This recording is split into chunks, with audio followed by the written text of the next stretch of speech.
Welcome to The Fault Vault. We have two brothers breaking down their business mistakes. Hi, I'm Jared, and today on The Fault Vault, I will be talking about how chaos in general, and in particular chaos in pricing, can make you look really bad. I'm Jay, and today I'll be discussing why I think bigger is better when it comes to clients. See you there. It'd be better if I talk to the CEO. Oh. $12.79 today. And so that looked bad. And then also, for just internally, I realized I don't have a system for the pricing. Hey everybody, and welcome to this episode of The Fault Vault. I am Jared, the CEO of Worldwide English Services, where we customize and deliver online training courses, English training courses, in fact, for corporate and government clients. And I'm here, of course, with my brother Jay. Jay, who are you? What do you do? Hello. How are you doing? Hello, brother. I'm Jay, Bradford Express Cabinets. We sell cabinets. Yes, I'm doing well. I'm feeling chilled today. I'm a little bit relaxed, so Gotcha. which is good. Yeah, I'm doing okay. How are you feeling? Pretty good. I realized I started off very much with my public-facing, public speaking voice, and so I think you probably had a little bit of a twinge inside. You don't like when I do that. No, it wasn't bad. You went very high. You went very high with their voice. If we could have somebody go back and we could get a readout of the decibels loudness. Yeah, could we see what note Jared held? It might have been a high C. It might have been a high C. Except he's got range. That's all we'll say. Jared's got range. We have his normal voice too. Hello, guys. Everything's and everything in between. That's what we do here. But anyway, so yes, no, I'm doing pretty well. I've been worn out this week. I'm not sure what the issue is. I've been sleeping badly, and I have a headache for 3 days straight. So that will, it's not like you. Yeah, very unusual. It happens every once in a while. I have no idea what it is. But wow, yeah, it'll go away. And I'm always thirsty, constantly drinking, always thirsty for a few days, and then it goes away. So I don't know. That might be are you pregnant? What's going on? That might be a thing. I don't know. I think so. Always thirsty. I was not sleeping well. Headache. Are you diabetic? I don't think so, because it's not a normal thing. It's not an always thing. It's just it's temporary. How's your sugar intake these days? No, forget mistakes in business. We got to get to the bottom of Jared's health crisis. We're going to switch over. Today it is Dr. Firth. We're talking. If anyone wants to call in with their aches and pains, we will diagnose and resolve them for you. I love the jokes about men that we always say. I say we because I'm definitely guilty of this. That we say any problem, especially when it comes to a woman, and we say, have you drunk water? Have you had water? Yeah, that's it for me. Thing. Yeah, I'm so guilty of it. But that would be my advice. Anybody calls in, that's what I'm gonna say. Eat fruit, drink water. Yep. And then maybe I might say put some lemon in it, and that'll be for the really extreme cases. Well, that's if we think they have scurvy. Scurvy. Thank you. That's if we think they have scurvy. Then they throw in the water, maybe a little lime. And they're good to go. Have you been? Are you in the middle of sailing across the Atlantic? Anyway, we wanted to keep it shorter today, and I'm not helping. So anyway, pulling it back on the topic. All right, so. Yes, so let's talk about our faults today. Back to our usual scheduled programming. Do you want to get us started today? What have you been thinking about? I got a short one that's making fun of myself, a genuine mistake that I made, and then another one that's a short one as well. So I'll just say this one because I laughed out loud genuinely when I realized what it was, and it was when I was talking to somebody that I realized what I had done about a different situation.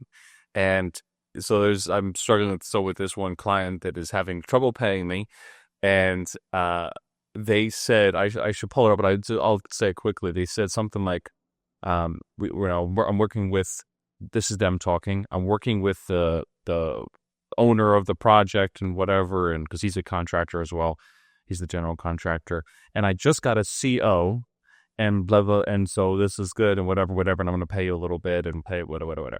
And so I said, okay, good luck. And I said, blah, blah, blah, blah. I said, good luck with the CO. Okay. Now, I don't know what a CO is. Do I need to bring up that story?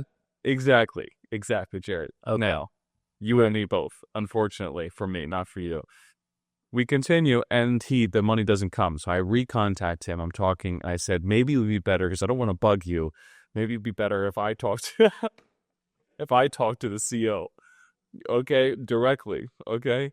Because I thought it was a financial guy, like a CFO, I guess I was thinking, as chief financial officer. In my mind, in my quick whatever, I thought it was a CFO. I was like, oh, he got a CFO. And so, as a general contractor would have a CFO. So I said that, no reply. And then, like, 4 days later, I go back to say, and I was like, so I said, I still don't know I still haven't even looked it up. It's some sort of agreement with the builder that they're going to get paid or whatever. It's like a contracting agreement, or no, it couldn't be agreement, offer. I don't know what it is, but I should look it up. It's there. I don't know. But anyway, so I wrote back to him. I said, I thought this was a person. I just am an idiot. I said, not too smart or whatever. But it was funny. Can you imagine telling somebody, you're like, I have an agreement with the thing and we have a signed document now. It should be fine. They're like, could I talk to your signed document, please? Just so dumb. So I generally laugh. I don't really care. I guess I think it makes it better because the power dynamic is weird. Not that I feel power over him, but I haven't. I actually feel quite helpless. But because he hasn't paid me for so long, it's like whatever. And so I'm a newbie. And so that was funny. I didn't know what a CO was, and I asked to talk to his CO, and I still don't know what it is. Some sort of. Well, maybe it is a person. We still don't know it's not a person. No, it isn't. It's like the commanding officer is the only thing. Commanding officer, yeah. Oh, this builder has a commanding officer. Maybe it'd be better, because I was thinking I'm gonna be all nice, be like, yeah, I don't want to be bugging with you with all this money stuff. Let me talk to the money guy directly and do whatever, because I'm empathetic and I'm whatever. And he's just like, he must have just been like, and just put his phone down, because we just didn't respond to that one. He's responded to other texts. It's just, this guy's an idiot. So anyway, if I see him again, I'll have to make another joke at my expense. But yeah, that was dumb. Anyway, let's get to it. So this is a simple one, and I used to do video production, and I used to see that world a lot, and a part of some 2 different groups on Facebook, paid groups and stuff like this. So I've seen a lot of stuff from that world, and one of the biggest things that came out of that is. Or one of the themes in there, as far as looking for clients, is looking for bigger clients and chasing the bigger clients. And there's a running joke, and they're like, the 50,000, when you do a big video and there's a $50,000 client, they go, where do I wire the money? And the $1,000 client says, I need this revision, I need this change, I need this, and I need that, and wasn't this extra, and the late paying, and whatever. And there's an opportunity that has come up through a connection that it's a long shot, and so I'm not getting my hopes up, but I'm enjoying the change in mental perspective. There's there's a possibility to work with an apartment building that's being built that has 30 units, and I'm just thinking through that. I'm thinking about the process of what it would mean logistically here. Think about the process. It means I can buy in more bulk. There's a next level to the way that I buy that would get me. I can get all the cabinets even cheaper. Mm-hmm. There's a number of things that would be really interesting about that, and the profit would be more in that one job. Would probably be more than I've made in over a year, well over a year, because this would just because of the nature of there's jobs. It's 30 jobs, and they're my jobs, and it wouldn't be right. The profit margin would be decent on them, and on all 30, and I would probably still be lower than the competition. So I need to go for things, and I was just like, how much work does it take? And I can hear the gurus and stuff. I can hear these things popping up in my mind. How much work does it take to get one client? How much work would it take to get 30 separate clients? And how many different emails and different people I'm talking to, and different avenues and different phone calls and different problems and different all that. If I'm ordering, because if I get that's well over, even if they whatever, it would only be about 300 to 400 cabinets. It wouldn't be as many, because what they want to do is have shelves in the top instead of cabinets and blah blah blah. Let's say it's about 350, 400 cabinets. I would buy 600 at a time. So it's one order. I mean, it's just like, and so I think, and I could almost handle that. I probably would want to hire somebody for that, just because it would probably mean I would go crazy for about 2.5 months. I would come on here and do this real quick and go back, and I wouldn't have slept for forever. But just the amount of work that it's yeah. So I think I made a mistake by not going for these things sooner, because of all these reasons. Yeah. And so I think if I could do it over again, I would start and go after these instead of trying to go after contractors, even homeowners and things like that, where so homeowners is just a one-off. I make a little more money with them, but it's a one-off, and they're more difficult.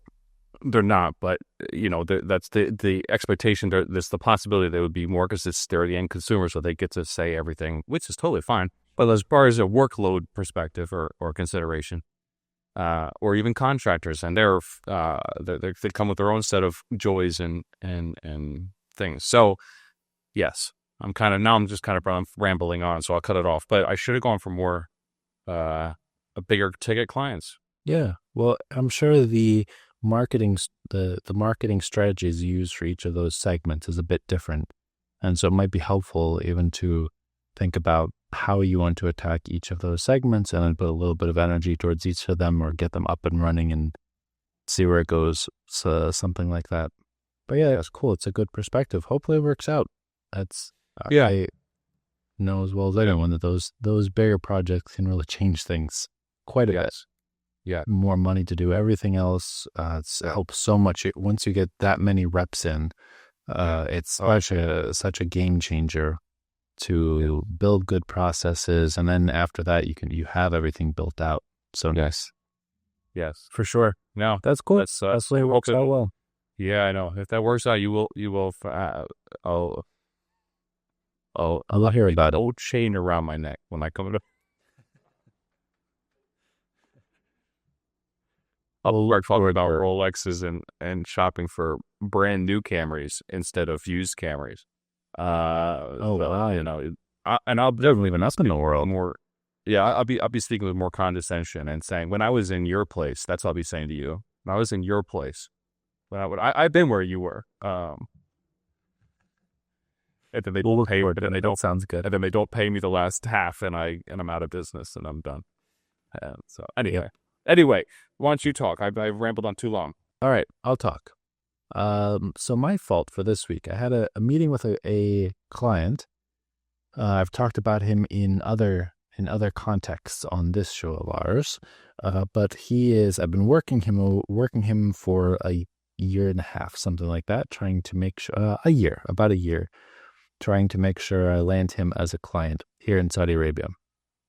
And we're finally going to get started. We're just doing some assessments, like 100 or 200 assessments. So we'll make some profit. But the important thing is, number one, we'll start working with them. And number two, that will get us, well, it's really the same thing. We'll start working with them so we can use them as a reference for other people. Like we can say we've worked with a real big bank here in Saudi. And number two, we can then hopefully use that to work with them further in the future. Because I expect what we'll find is that their English levels will be much lower than they thought they were. And so hopefully that will be a bit of a kick in the pants for management. And the idea will gain maturity, as my friend says. He says he says we will study, but the idea hasn't gotten mature or hasn't matured yet in the management. So that's what we're waiting for. Hopefully this will be a little bit of extra sunlight and fertilizer for the maturation process. But the interesting thing about... Go ahead. Yeah. No, go ahead. Okay. So the interesting thing was, he has asked, this is the third proposal that he asked me for. I sent him the fourth. The first one was a year ago, a long time ago. Second one was for assessments over the summer. He asked me to do an assessment, to do a proposal for something like 500 assessments, a lot of assessments. Number three, a few weeks ago, we had a conversation about English training. He put together a proposal for that. And then number four, he asked me about this specific project, and basically they're ready to go. So kind of a final financial price sheet. So this was number 4. And I talk a lot about chaos and processes as opposites of each other. And you have processes so we don't have chaos. And processes are the solution to chaos. And I hadn't done a process because this summer I let myself get pulled around a little bit on pricing. So that's where the winding journey is taking us, to pricing. Over the summer, we raised our prices, and I thought with this project, what I'm going to do is I'll try to raise my prices a little bit more for assessments, and then take a little bit off. So I still make more, but it looks better also for them. Because it's a bank, they have plenty of money. So I was being a little bit flexible with the pricing, understanding what the client is and what that their pockets are deeper. Then this week, I went to his office and we had a conversation, and I told him how much it cost, and we did the pricing, the calculations for this 200 people that he wants to do the assessments for. And then I pulled it up and I saw that, I gave him a different number. The last time we had this was, I think, the third proposal I sent was a different number. And then I checked, I was going to send him the price sheet. Higher or lower? Higher or lower? That one was higher than this one. Yes.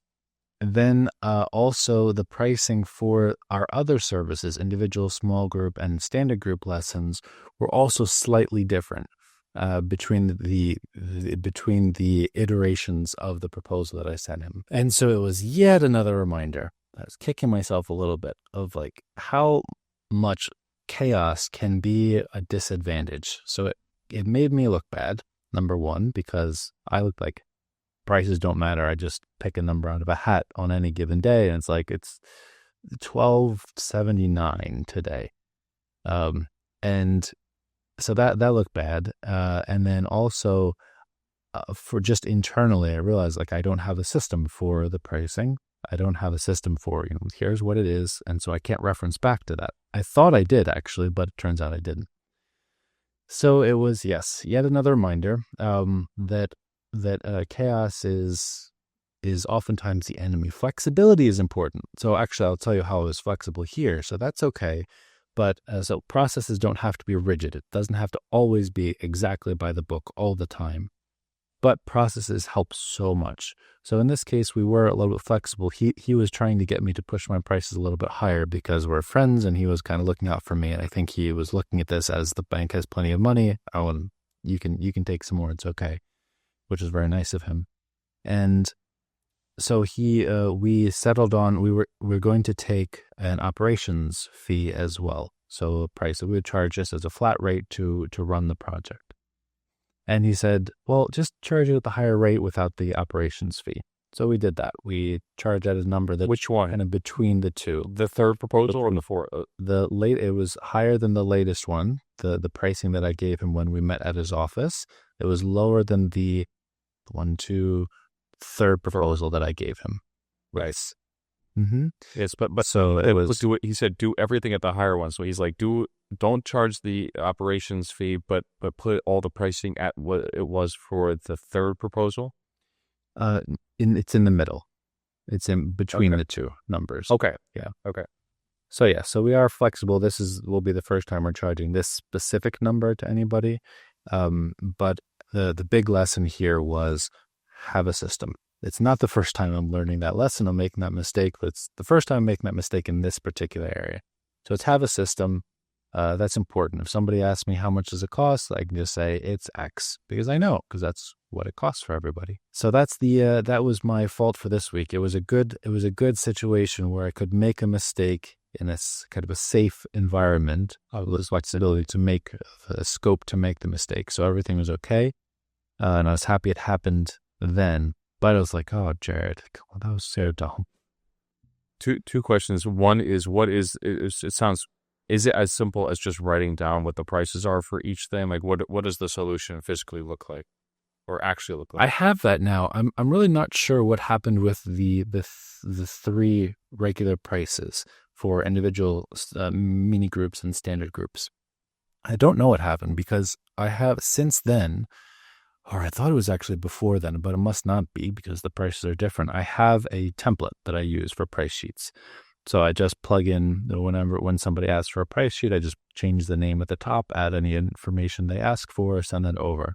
So that's already there, and that's easy as well. If somebody, like I had a client meeting last week, I think it was, and they asked what our prices are. So I just pulled up the template to show them on the screen, and we just talked through what those prices, those hourly rates mean. Was that both questions, or did you? No, that's one.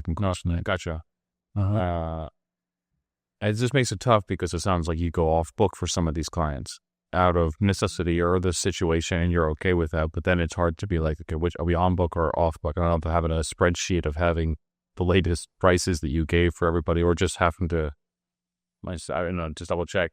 But that's up to you, obviously. The second one, the second one is, what did you change anything to make? No, he's asked for 4 different proposals. You said basically this is the fourth one. This is the fourth whatever, and it sounds like you're actually going to get the green light with this one. What did you change anything in your approach from just a sales perspective? If somebody's like looking to get higher ticket clients and are looking at attracting these people, and they're in that similar space where it's a bit of a long game, and I don't want to make sales all about long game, whatever, but the sales process is a lot longer than it is at the supermarket or at a car dealership. So did you change anything this time? With this one, this has been 2 experiments. The first experiment started over a year ago, and this is more local to Saudi Arabia or Arabs. They like to have personal relationships with the people they work with. And so this particular client, I specifically looked for an avenue in our second meeting. We had our first one over Zoom and the second one at his office. And that meeting, I looked for an in for a relationship, and we've had a relationship since then. So we hang out regularly, and it's cool. Like he's a great guy. I enjoy spending time with him. Nice. So that's one thing that that was the first time, and really the only time to that extent, where I've just really been all in on like, we're going to build a relationship here. The second thing was, recently I've been realizing that a lot of people, at least here, they need a more authoritative, perhaps, I think that's a good way of putting it, sales approach. What I mean by that is the approach I've been taking to this point is predicated on the assumption that the other person knows exactly what they want, and we can just have a conversation. Tell me what you want. Cool. Did I understand? Yes. Here's what we can offer. Does that match what you're saying? Yes. Great. Let's work together. So that the process condenses down into basically that. But there are complications, and so in the case with this guy, what I've started saying lately, or just the last few weeks, the last couple of times we've gotten together, as when we've talked about this, I've told him things like, when he asks a question, is everything customized? And I'll say like, yes, of course it's customized. Don't worry, I'm going to take care of you. I know, it's okay. And so I've been saying like that type of thing of emphasizing like, yes, of course this is okay. And then that reassurance, like, I'm going to take care of you. Don't worry about it. We're all right. So that I've been leaning into that side as well. So I don't know. This is one case because I've found that I have been losing out on deals, I think, or deals I've been getting ghosted. Deals just stretch out too long. And I think part of the reason is because people aren't really sure. They don't feel they like it, but they don't feel confident enough to pull the trigger. And so I'm trying to figure out how to give them that confidence of like, yes, it's going to be okay. We can go ahead and do this. That's an experiment I'm working on now. Yeah, well said. That's really cool. I bet that would be especially, although I can picture a situation in which you like this goes well at the end. You're like, well, I got to build 1 year at least relationships with 10 other people. Yeah. I thought about that.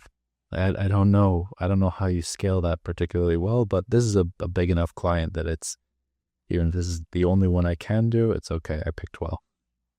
So it's fine. And also, like, it's been a good relationship. He's introduced me to other people as well. That part also certainly helps.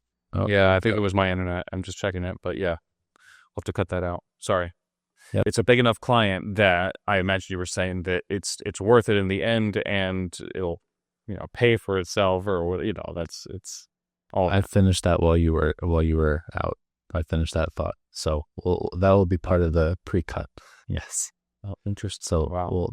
they'll cut out That is a everything. conversation. Now I feel like you're just talking to the audience and not trying to communicate to me, which makes me feel bad, and I feel more closed off, and I'm not going to give you my full effort. Let them know when you're done.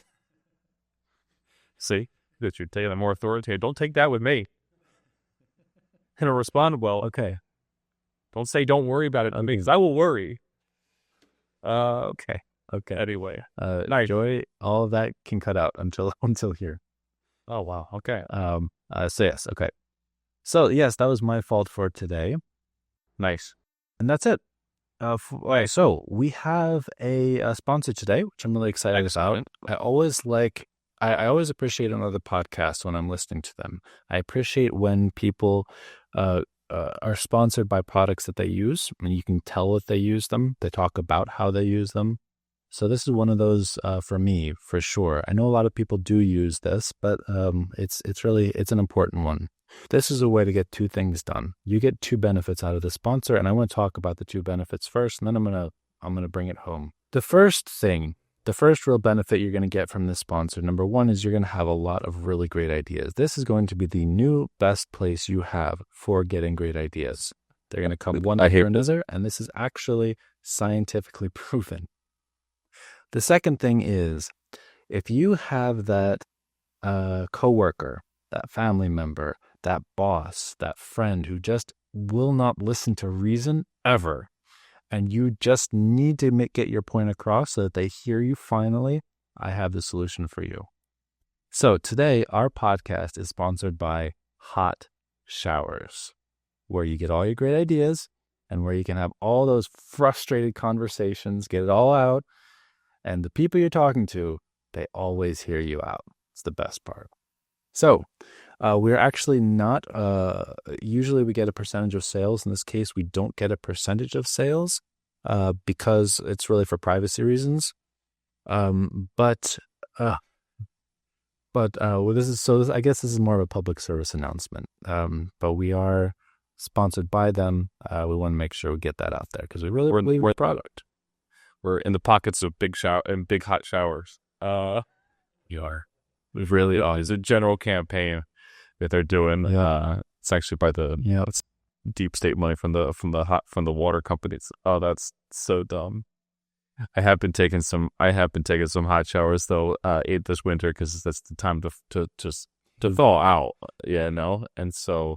And it's funny because last night I did have a little bit of a conversation during my, so it's a great place for them. That's wonderful.